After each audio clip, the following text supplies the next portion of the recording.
Welcome to this talk show. I'm Pekka Berg from Innoman, and my guest today is CEO Jukka Pesola from Waste. Welcome. Thank you. We have today a pretty interesting topic. We talk about how circular economy can save the planet. And we have three topics. We talk about first from small to big, the short story dealing with the waste history and how company is today. And then we talk about the strategy processes, how to create the strategies of the companies, in this case dealing with the SME companies. And then the last one is a little bit more about this context where waste company is making the business in a circular economy area. Jukka, please, could you first tell about the short history of your company? Why this kind of company and what is it doing? Pure Waste Textiles is founded 2013, and actually we started the trials and the development already back to 2010, but we did it with our other company called Kosto. Kosto is more concentrated for the hats and accessories and producing in the nearby countries, mainly in Finland and Estonia. But the need was coming from the Kosto that we need to have more as ecological fabrics as possible, and our solution for that was 100% recycled fabrics. And then we started to do different kind of trials and developments for the textile recycling, and then in 2013 we were in the situation that we had first 100% recycled denim in our hand, and basically we noticed that hey, this is something bigger what we originally imagined. So we decided that we need to have a separate company for this, because it's the scale where to work with the textile recycling and the whole manufacturing chain was such a big that we can't think about it only in the Finnish scale. We need to think about it in the worldwide scale, and that was the main reason why we set it up to Pure Waste. Thank you.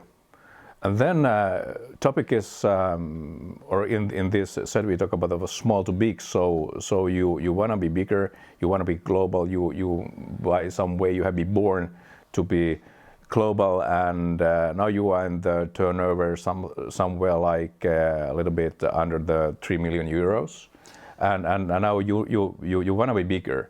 How do you see this? Which are the most crucial issues in this stage you have to take into account that you really create kind of structures and create kind of processes that you really can be bigger? What do you have to do just in this moment of your life cycle of your company, let me say so? Yeah, we need to have for sure. We need to have that kind of ongoing development for the company all the time. But mainly, what has happened for us is that we started with the minimum capital, and we have been growing with the incomings.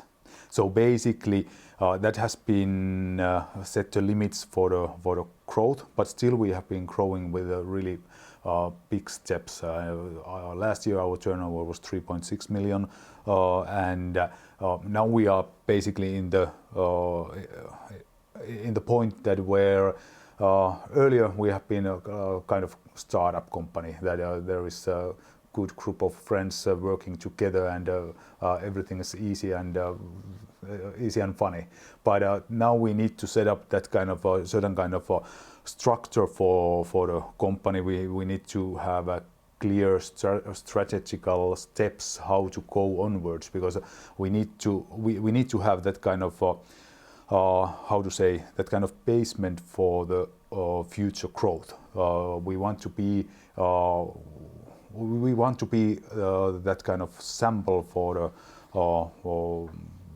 the future company, that how kind of that we can give the sample of how you can be profitable company working a sustainable way. So that's we see the situation that way, that the more or less 3 to 5 million company you can run with a good group of friends, but then to go for the level of 10, 20 million, you need to have clear structures within your operation, and that kind of strategical steps how to go ahead. So now we are in the moment to make those boundaries to be able to grow to the next level. Yeah, great. So the second topic actually just is this strategy you mentioned about pretty nicely. So for example, we can approach the strategy from a viewpoints of your offering, of your processes, and of your people. How to get people to implement your strategy. How do you dealing with your offering? For example, you have B2B businesses, you have B2C businesses. You are selling goods. You are selling those issues what people can use, but also it's not only for goods, but it's also for services. So how do you describe this current stage of your offerings, and how do you see the future? How these futures are? What was the development of the future of your offerings? Yeah, and for sure that the offering need to evolve together with the growth of the company. When we have been a small company, it's the basically financial fact that we need to have pretty compact offering to keep it clear and that kind of easy to handle, and that we have had. We have had basically the same offering for the retail, for the B2B, but pretty important for the future is that kind of service offering. Already half of our business is coming from the private label production, and that's basically where we are offering the production services. It can include the design services, it can include only the production part, it can be some technical help, but the big thing is that it's the service is included. And in the future, for sure, the offering will be growing, and it will be wider. Now our offering is mainly the pre-consumer waste based, so it's the waste coming from the industry. In our case, it's cutting waste, but in the future we will really see that there is we need to be able to go also for the post-consumer waste, and that will kind of create totally new kind of offering field for us. So we will have the pre-consumer from India, and then we will have the post-consumer waste, and in our ideology is that you need to be able to treat the waste where it generates, and that's coming here in Europe in our case, so we need to be able to process it here in Europe. So basically we will have two different legs also from that point of view. But services, can we keep the T-shirt as a service, that it's or hoodie as a service, that there's no need to sell the garments anymore for the audience, so that we can be the service provider in the future. It's one model to go for. Yeah, I can rent in the future. I just rent my T-shirt. Yeah, for you pay some kind of monthly fee that, and you will get the T-shirts and hoodies and shirts and everything what you need. Yeah, it's great. So many possibilities in the area of the offerings. And then the second one, we have the processes, and you really need the different type of determination of the processes when you're a bigger company. So team of the friends, they behave like they behave and they do what they do. But when you have more people, you really need the determination of the processes. What do you can tell about this, just from a viewpoint of the strategy? of course, when the business is bigger and we are working from the fiber to ready-made garments, so that there is a lot of different processes in between to make it happen. So we need to have a clear processes so that each and every step will be done. Otherwise, there can be that one is thinking that okay, he's taking care of that, and then nobody's taking care of the certain process. So basically, it's really important that the processes are mapped out, and there is the people taking care of each process, and then we need to have our ERP and the whole that kind of backside systems we need to have according the processes, so that it will that kind of automatization will help to handle the processes and follow up to processes that it's not a fully manual one. And yeah, we had last year we made some changes with actually kind of really big changes within our company. We changed the ERP system. We went through the whole process and organization chart within our company, and at the same time the financial systems was automatized. So basically, first you need to set up the processes, and then accordingly build the automatization and systems for those that everything is going in hand on hand. Yeah, actually, you shifted for this third one, like people. How really get people to be involved in the way you have been using is that this your, as you mentioned, your organizational chart. So it's kind of process organization. Yeah. Just people for the processes. People in just order to implement. Or we say that it's said in processes the process for the people. Yeah. Because Okay. Our group people, we have really great peoples, but Yeah. we need to have processes so that the people make the people life easier. Right. If you need to think each and every time that how to do this thing, and I did it last time this way, but maybe I try something totally new this time. Yeah. But you need to have the processes so that it's that kind of daily basic work is much more easier for the people that way. Yeah. Same thing, but other way said. Yeah. As you was mentioning. Yeah. Great. And now you think it's working. Yeah, it's working. Only this is only at the beginning. Yeah. Now we have implemented, and we have been starting to work like that. Yeah. But it's not that way that okay, we can say that okay, we are ready now, and let's wait 10 years and do something after that.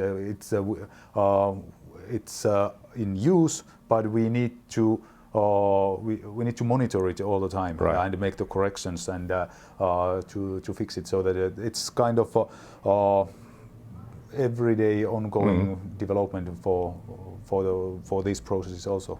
Yeah, it's kind of living organism, so people are living together with your processes. It's great to hear. So third one, we have the circular economy, and this is pretty strong driver in your business. Your argumentation is for 99% less water.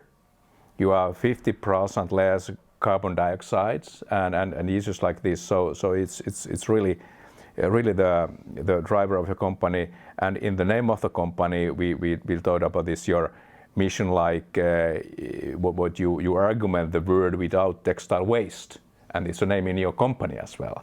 So yeah, and you really use this waste in your company. In order to get this waste into your use, you need an ecosystem. Yeah. You need to get somewhere for this raw material. You mentioned about this pre-consumer, post-consumer issues and so on. How would you describe this current status of the ecosystems today dealing with your business, and how do you see the future of these ecosystems? I would say that nowadays we are living still within the old, basically the old way of doing things, and we try to implement new things for that. And many times there is like the old way goes the linear line, and there is each and every player in the own places. So now still the world is running within the linear way, but we are handling that kind of small circular parts inside the line. But in the future, I would like to see the change for the totally circular business model. That means that there is earlier there has been the own linear lines for each and every industry, but it will be more mixed in the future, so that it's not the line, it's a circular business model, and that way the different industrial areas are more and more mixed together.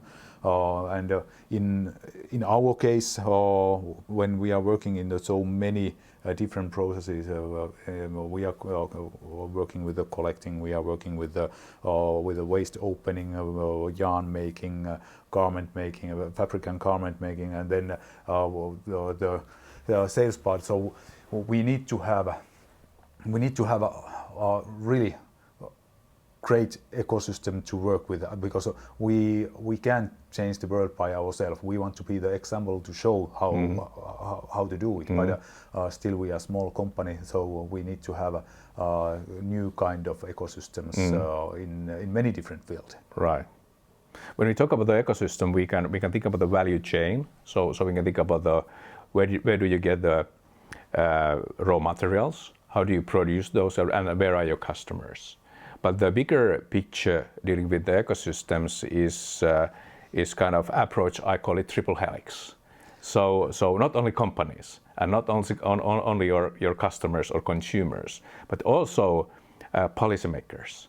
How our regulatory issues are working, what are our tax rules and so on, and also the academia. How research institutes are involved in. How do you see in this kind of biggest triple helix viewpoint, how do you see this triple helix and this kind of wide ecosystem? How do you see how is it working in Finland?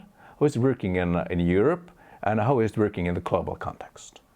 I would say that in Finland we have it in a pretty good shape at the moment. There's a lot of positive things happening in Finland, and or let's say the positive things are happening because of the triple helix is more or less working well. Then if we go within the European scale and within the worldwide scale, there is still a lot of things to do. In Finland, we have a great examples how the universities and are working together within the companies, and how the governmental organizations are backing this up, and then listening about the results and making the new decisions based of those foundings. But then when we go for the European scale, there is the work has been started. There is now ongoing work within the SUP directive, and then the textile strategies coming within this year. But we don't know how those are modified yet, because at least within the SYPD one, there is it's at the moment a kind of bad example how it can be. Well, let's hope that there's everybody has learned a lesson, and the textile strategy will be something totally different, and it will be effective, because what Europe is needing, what the world is needing, is that we have that kind of legislation which supports for the new kind of way of modify the industry and how thinking and that kind of systemic total systemic change for the approach, so that we can go for more for the circular economy and more sustainable, not only the production but also for the consumption, and because that's what is needed in the whole world perspective at the moment. Yeah, great. My last question is dealing with the innovation, my favorite topic. Let's have another discussion dealing with this later. And you talked about this in this triple helix, your previous answer. You talked a lot about this kind of innovation-related issues as well. But if you think about one specific detail from the innovation viewpoint, what is your hope for issue you want to pick up from a viewpoint of the innovation? In Finland, the innovation, the support for the innovation process is already in pretty good shape. But what I hope to see more is then when we are scaling up the innovations for the bulk scale, that kind of support for the scaling up process, like when you need to make the first investment, big investment, there is basically not so much workable tools for that at the moment here in Finland, and also in the European scale. Yeah. This is just challenge for the small countries. Maybe it's a challenge for Europe as well. So we can see what's going on in US, and they're dominating so many issues just from this viewpoint that they have this ability for scaling up. Because that's the most crucial thing, that many good company will die away, or then in the worst case the innovations will run away from the country. Even if we have a great innovation work here in Finland, if we don't have the help for the scaling up, then the good innovations will run away from Finland. Thank you, Jukka, very much about this nice discussion. We have been talking about the three topics. We have been talking about how to create the company from small to big.